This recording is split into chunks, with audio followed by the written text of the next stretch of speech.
Now, I've been selling this tea for how long? This NutriBurst for how long? And you still fat. Like, at a certain point, mathematically, it just doesn't make sense.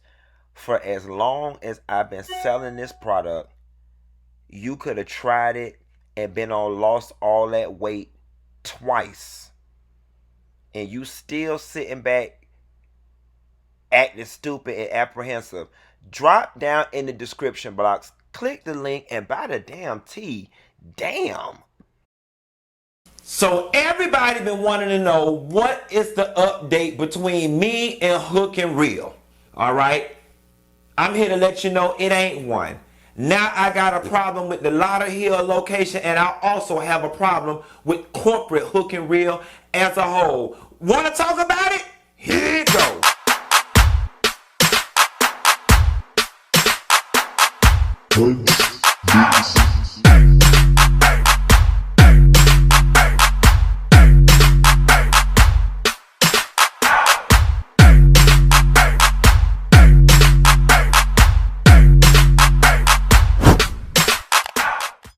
Now, so girl, everybody been asking me what was going on between me and Hook and Reel, what was the outcome, what was the update, and I'm here to let you know they ain't shit, and it came to the surface. Now, for those of y'all who don't know what I'm talking about, drop down in the description box below, and there's the link to a previous video. I would suggest you watch that one before you watch this one, and you can be abreast of everything that's going on. But let me fill y'all in as to what's been going on since said time.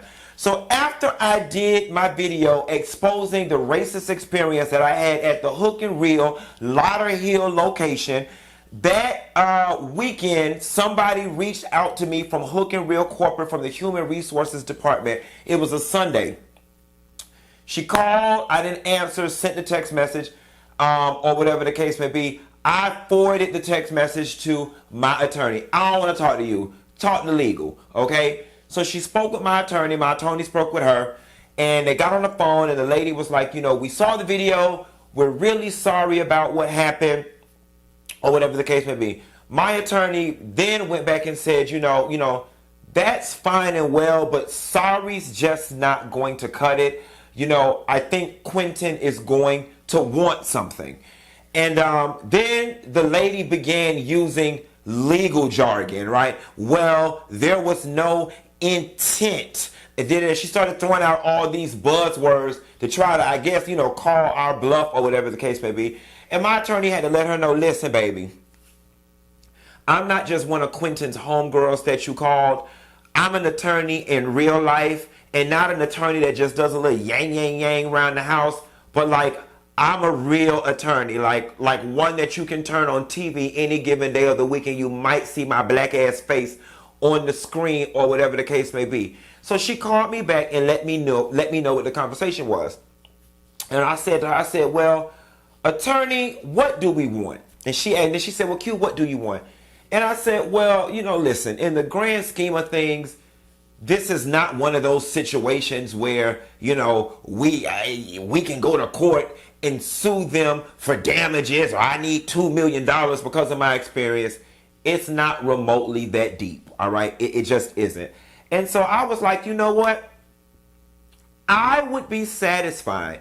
And here I go again, being more gracious and accommodating than I even should be, considering the fact that I was the victim in the situation. But I said, you know what? This is a teachable moment. And if these people are going to exist in our community, maybe let me get out of my emotions and my anger and work beside them and teach them how to work with the community. So I jokingly said, you know what, attorney?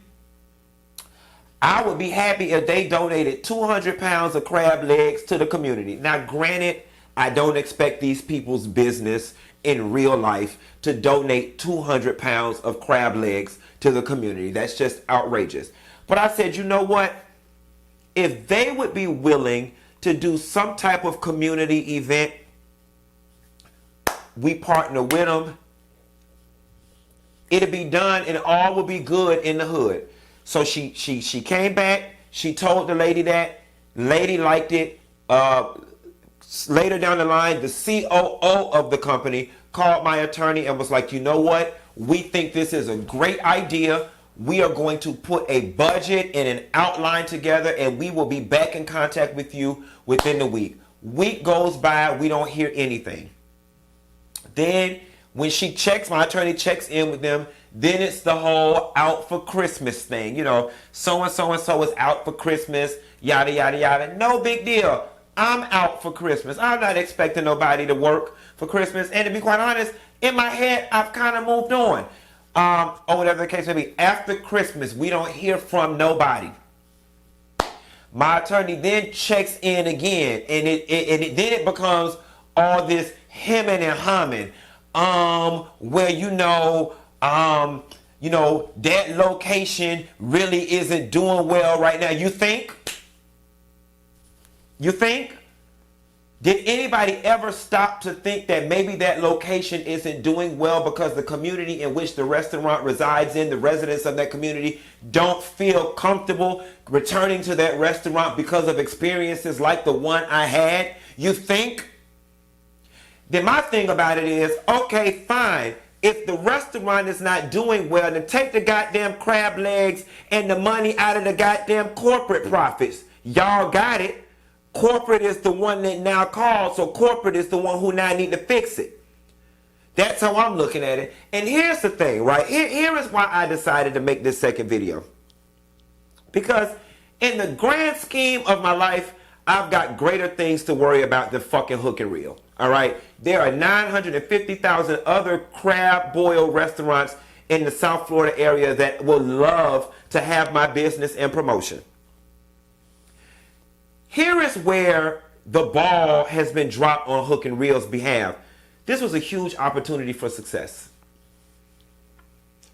This was a huge opportunity for success.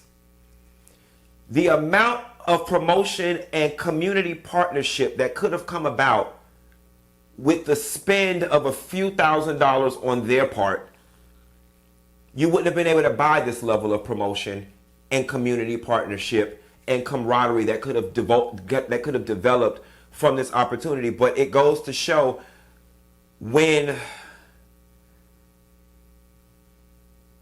people aren't valued, a certain community isn't valued, when people hold certain beliefs about a certain group of people, their ignorance will trump any logic.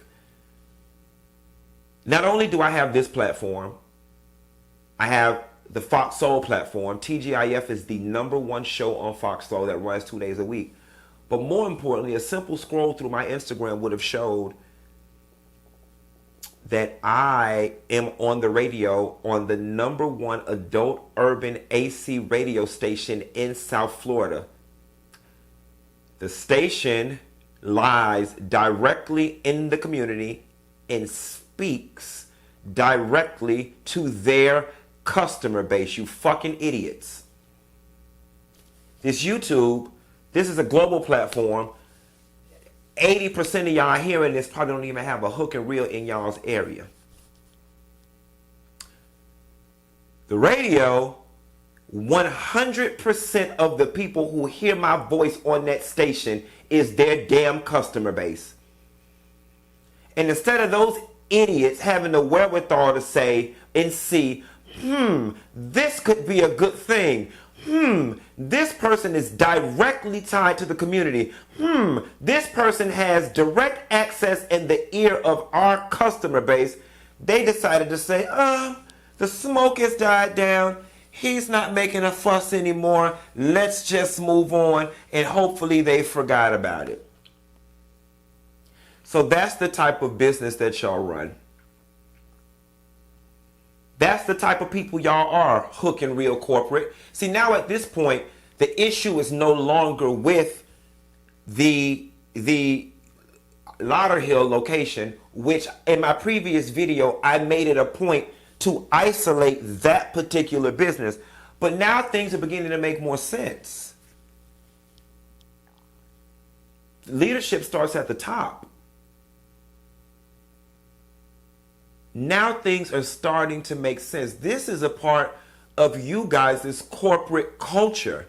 And that is why at the branch level, they were so comfortable doing what it is they did to the black community, because it seems as if this type of passive aggressive, gaslighting behavior is interwoven in your corporate fabric. And now that's a shame, because now I have a freaking issue with the whole damn company. Not to mention, since I'm on the line, and I wasn't going to do this because it's never my intention.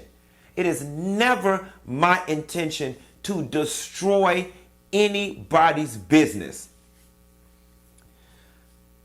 I received an email, and I just don't even have the time or care to find it, but I received an email from the wife of the chef, the black man chef, who she alleges in the email created the recipe that y'all now use across y'all entire brand, and how y'all fucked him over financially.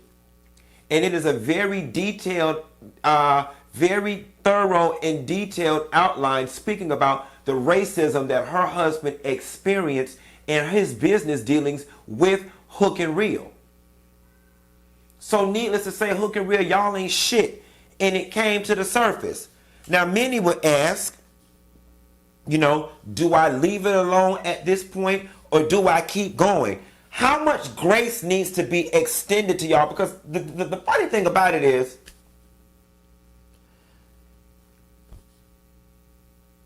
I was kind of okay. You know what? I was upset when it happened. Life goes on. Y'all reached out to us asking for a remedy, how we could make it right. When we provided you with the remedy, you said you thought it was a great idea, that you were going to come up with an outline and a budget so we can have this great event. That really would have been a bigger win for that location than it would have been for me. I wouldn't have been getting shit out of the deal. A partnership or a linking up with Hook and Reel does absolutely nothing for my career or my pockets. Y'all sell fucking crab legs. I sell commentary, comedy, and jokes and information. It would have done nothing for me and everything for you. Woo! I get 25% off fucking crabs. I got money. I can buy my own damn crabs. But your disregard for me, my experience, and my community meant more than making this situation right. So you know what? Now I'm just going to blow y'all ass and expose y'all ass every damn opportunity I get. I told y'all on that last video, you better goddamn do it moving. I'm waiting on you to do it moving. The people want their crab legs. The people want their crab legs.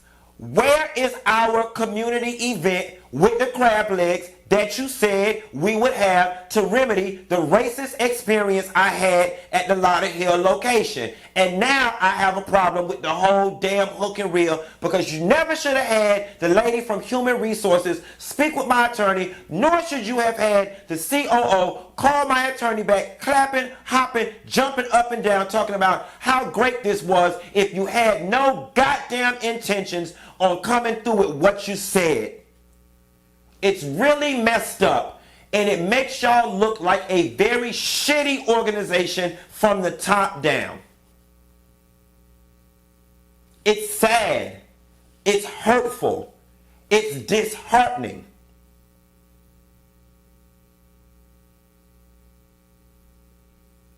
When I was the one done wrong in this situation. So now I've been done wrong twice. Because I've been gaslit into believing that you actually cared, and that you had a true, genuine interest in serving the community and making this right, and y'all dropped the ball. This is no longer about Hook and Reel Lauderhill location. This is now about the whole Hook and Reel organization.